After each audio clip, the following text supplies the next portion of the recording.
à toutes et à tous et bienvenue à cette série des mots et des notes. Aujourd'hui je vous parle d'un type de partition particulier, le urtext.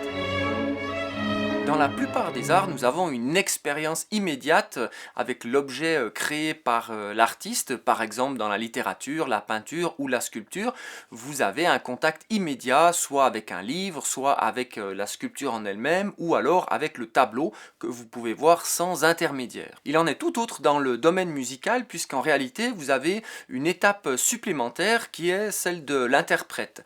Donc, un compositeur va proposer son message musical qu'il va coder dans une partition, l'interprète lit cette partition et la restitue à l'auditeur, à savoir vous qui entendez au final cette musique.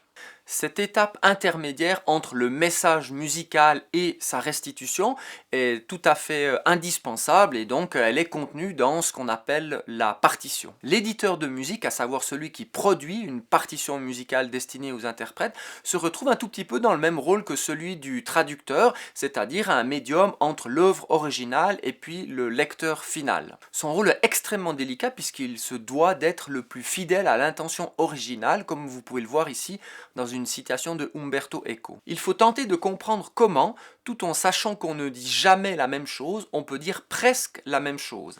À ce stade, ce qui fait problème, ce n'est pas tant l'idée de la même chose, ni celle de la même chose, mais bien l'idée de ce presque. Jusqu'où ce presque doit-il être extensible ?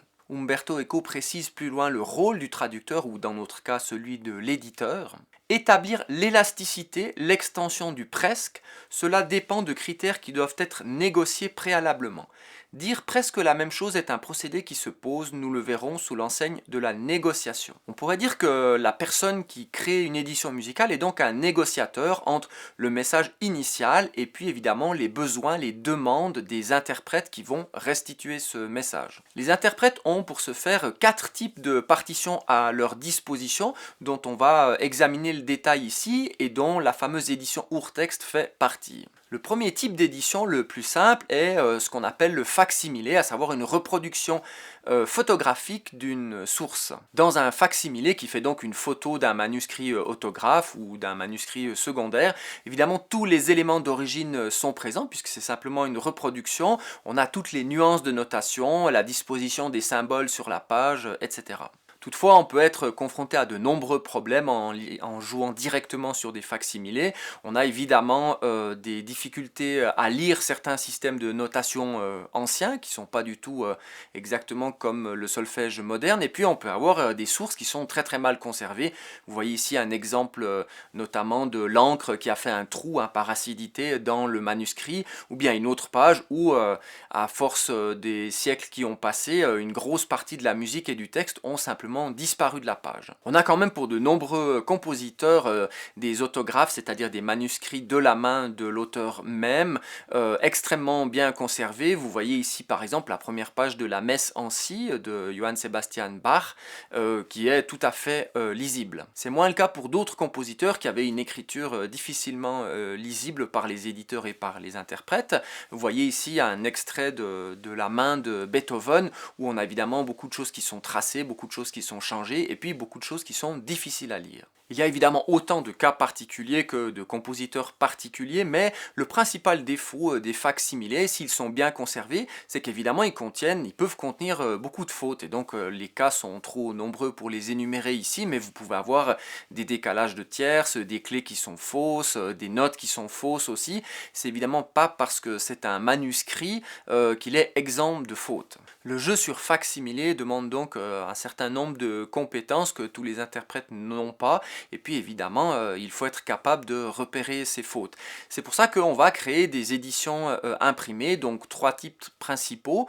Le premier type, c'est ce qu'on appelle l'édition de travail. L'édition de travail a un seul but en réalité, c'est une exécution directe, facilitée, avec toutes les informations utiles qui sont présentées sur la portée. En règle générale, ces éditions sont faites par des grands maîtres, par des grands interprètes.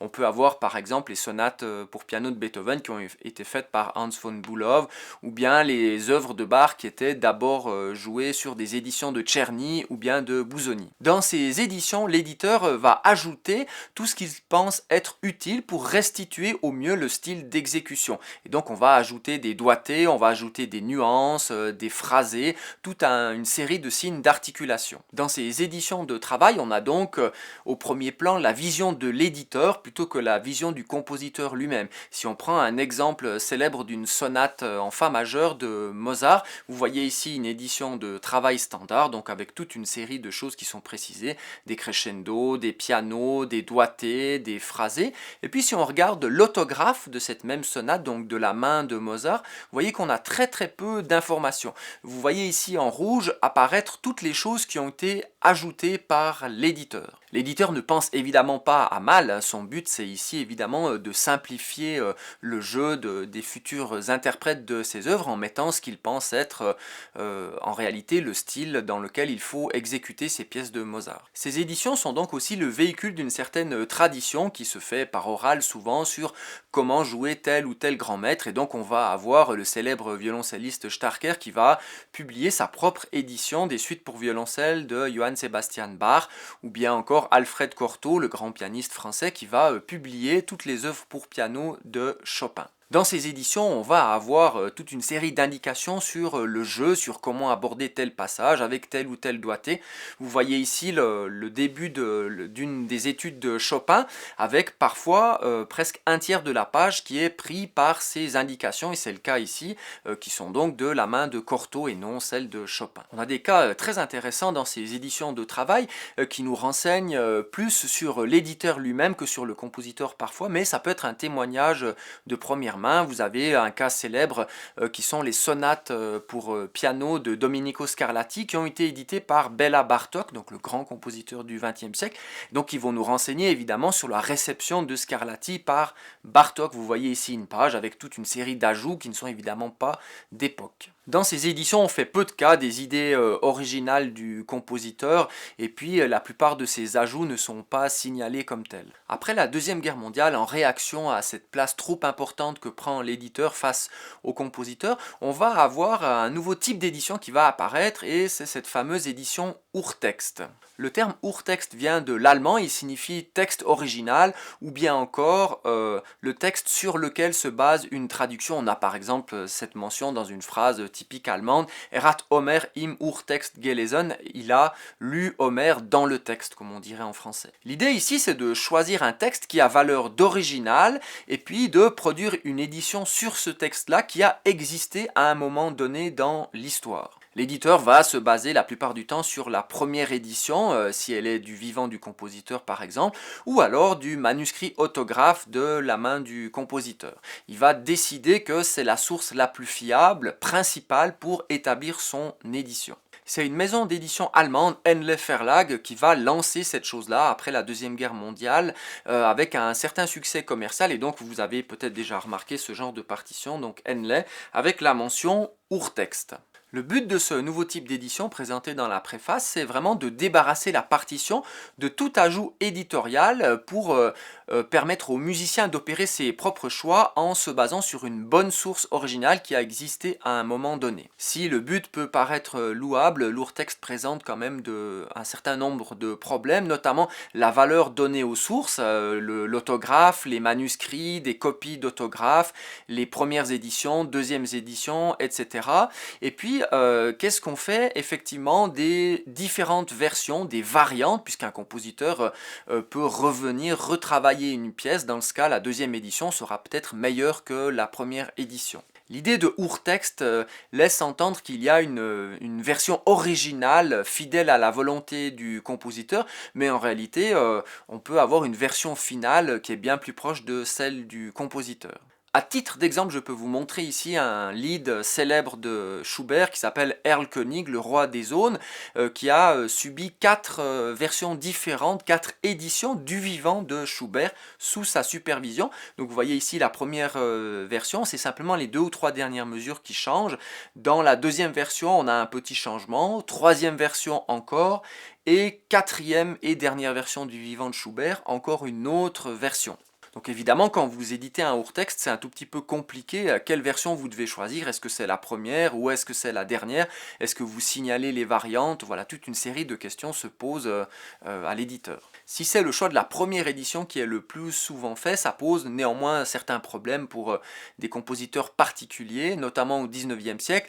C'est le cas de Chopin. On a vraiment un problème lié à la valeur de certaines sources, puisque dans le cas de Chopin, on a un problème de droit d'auteur au 19e siècle, à savoir qu'on doit déposer une partition dans chaque pays, il n'y a pas une coordination européenne comme aujourd'hui, et donc Chopin va très régulièrement, pour toutes ses œuvres, publier une édition française, ensuite une édition allemande et une édition anglaise, souvent la même année, à quelques mois d'écart, pour garantir véritablement des droits d'auteur dans tous ces pays.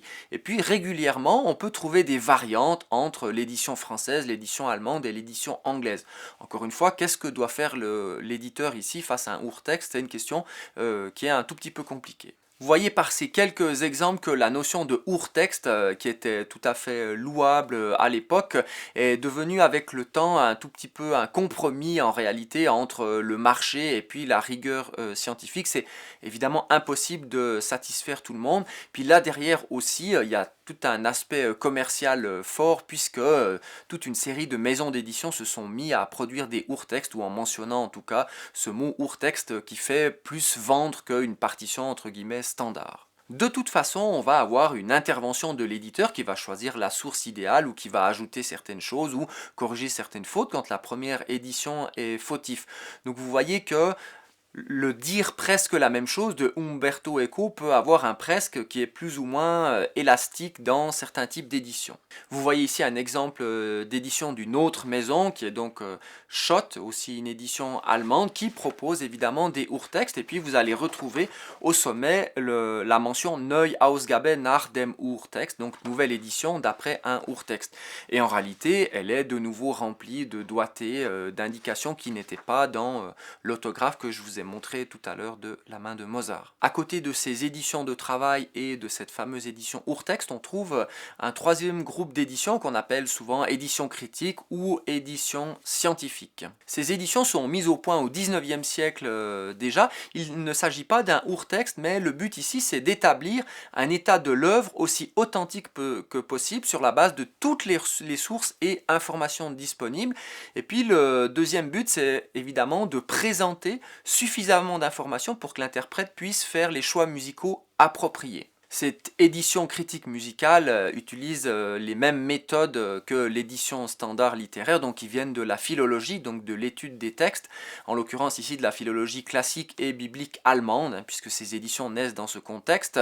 Et donc on va avoir évidemment la stématique, qui est, on va dire, l'étude de la filiation, de la généalogie de certaines sources. Vous pouvez avoir évidemment un autographe, qui est donc de la main du compositeur, mais vous pouvez avoir aussi des manuscrits qui ont été faits d'après une copie d'un autographe. C'est le cas hein, chez Bach, notamment avec Anna Magdalena, sa femme, qui va mettre au propre plusieurs de ses œuvres. Donc cette source, c'est pas un autographe, c'est un manuscrit, mais qui a une certaine valeur. Vous pouvez avoir aussi des copies de premières éditions, qui seront donc un manuscrit, mais qui n'a pas du tout la même valeur que, dans notre cas, un manuscrit fait par la main de la femme de Bach. L'éditeur va donc exclure les sources jugées secondaires et puis essayer de trouver un ensemble de sources les plus fiables possibles. Il va évidemment aussi, dans un volume annexe parfois, décrire toutes ces sources, présenter toutes les variantes, vraiment avec toute une série de notes de bas de page ou dans un volume à part, comme je l'ai dit, pour avoir vraiment toutes les informations à disposition. La première édition complète du genre a été débutée en 1851, c'est la Bach-Ausgabe, donc l'édition complète des œuvres de Johann Sebastian Bach. Et puis à sa tête, on va retrouver Otto Jahn, qui est un philologue, hein, qui vient de la philologie universitaire. Et puis par la suite, tous les grands maîtres du passé vont avoir leurs premières éditions. On a par exemple en 58 Handel, ensuite en 62 Palestrina, Beethoven en 62, en 1871 on va trouver Couperin, Mozart par la suite, Purcell, Machaut, Josquin, etc. Ces premières éditions critiques sont vraiment extrêmement scientifiques, rigoureuses. Elles sont faites par des universitaires, par des chercheurs. Et puis malheureusement, on a très peu de considération pour l'exécution, pour les musiciens. Souvent, on a l'utilisation des clés anciennes, on a des symboles obscurs qui ne sont pas forcément explicités. Vous voyez ici par exemple une page d'une cantate de Bach. Et puis, exemple extrême, c'est les œuvres complètes de Guillaume de Machaut, faites par Ludwig. Vous voyez ici la partition, si vous êtes chanteur, c'est extrêmement compliqué de s'y retrouver. Vous avez les reprises qui sont signalées d'une façon assez originale, et vous avez une surcharge évidemment d'outillage critique en fond de page qui rend la lecture peu attrayante. Après la Deuxième Guerre mondiale, on va trouver une seconde vague de ces éditions critiques, un peu adaptées au goût du jour évidemment, avec des nouveaux critères éditoriaux, et puis évidemment pour tenir compte des nouveaux documents qui ont été retrouvés, des documents inédits, des nouvelles sources, des nouveaux manuscrits, et puis évidemment on va tirer profit aussi de cette expérience philologique du 19e siècle. On a par exemple à partir de 1954 une Neue Bauhausgabe, l'année suivante une Neue Mozart-Ausgabe, etc. Beethoven qui jouit d'une seconde édition en 61, pareil pour Schubert, Debussy, Schumann, Brahms, etc. Ces éditions naissent aussi dans une époque où les interprètes deviennent de plus en plus informés de toute une série de pratiques d'exécution et puis aussi d'outillage philologique. On peut voir ça comme une négociation, comme un compromis entre le chercheur et puis l'interprète informé. Je peux vous lire ici une citation de Dallaos qui résume bien la situation. On peut même affirmer que le principe de l'édition scientifique et pratique est porté par la conviction qu'une édition qui ambitionne la rigueur scientifique ne s'écarte pas nécessairement de l'usage pratique, mais qu'elle garantit au contraire un contact plus étroit avec la réalité de l'exécution, ou du moins offre la chance de ce contact. En d'autres termes, on estime qu'une réflexion philologique plus poussée et une utilité pratique accrue, loin de s'exclure, se complètent. Dans ces éditions, on ne va pas trouver des ajouts de doigté ou bien d'exécution avec des phrasés ou bien des nuances. Si je vous reprends cette fameuse sonate en fa majeur de Mozart qu'on a vue tout à l'heure, vous voyez ici la Neue Mozart-Ausgabe, vous avez très peu d'indications en réalité, c'est tout à fait fidèle à la pensée de Mozart. Et puis c'est à l'interprète intelligent de savoir restituer les nuances, le phrasé en fonction de sa connaissance stylistique de Mozart. Ces nouvelles éditions scientifiques se présentent très souvent sous la forme de deux volumes, comme c'est le cas ici pour des cantates de Bach. Donc ça c'est 4 cantates de Bach, et puis vous avez un volume tout à fait standard qui est, on pourrait dire, tout à fait facile à lire pour l'interprète standard avec les partitions. Et puis pour le musicien curieux ou pour le philologue ou le musicologue, vous avez pour chaque volume de partition un volume supplémentaire qui est l'appareil critique ici, qui fait à peu près 180 pages, où vous avez la description des sources, la description de toutes les variantes, si c'est un dièse ou un bémol, les variantes de rythme, et puis aussi une étude de, disons, la stématique, ou c'est-à-dire le poids qu'a une source par rapport à une autre pour orienter le lecteur ou le musicien vers telle ou telle interprétation. On a très souvent aussi quelques informations sur le contexte, sur les musiciens en présence, sur l'effectif, etc. L'idée ici est donc de faire la synthèse de tous les documents à disposition du chercheur pour présenter la version la plus authentique d'une œuvre et non pas la plus originale. Dans l'Urtext, on va plutôt réfléchir à une œuvre originale, Urtext, qui a existé à un moment donné, alors que dans l'édition critique scientifique, on va présenter l'œuvre la plus authentique possible par rapport à la pensée du compositeur. L'autre avantage indirect d'une édition critique, c'est évidemment qu'elle va mettre à disposition parfois le savoir qu'un chercheur a accumulé durant toute sa carrière pendant 30 ou 40 ans, et donc il a consacré parfois sa vie à résoudre des problèmes éditoriaux posés par telle ou telle pièce, et donc une opinion fondée et extrêmement réfléchie. Dans cet univers empli de cas particuliers et d'exceptions, il n'existe évidemment pas une théorie de l'édition qui satisfasse à la multiplicité des situations et des utilisations. Chaque type d'édition peut être précieuse en fonction évidemment de l'interprète spécifiques. Il y a quand même quelques règles évidentes qui doivent présider à l'élaboration d'une édition, d'une bonne édition, à savoir que les objectifs et la méthode de l'éditeur doivent être clairement explicités. L'interprète doit pouvoir distinguer les ajouts éditoriaux du texte original, du compositeur, et puis l'intention originale doit être restituée le plus fidèlement possible. Si ces critères sont remplis, on peut penser qu'on a affaire à une bonne édition extrêmement sérieuse. Si vous voulez soutenir la chaîne et être au courant des dernières vidéos, je vous invite à vous abonner. Je vous remercie de votre attention et vous donne rendez-vous à la prochaine lettre.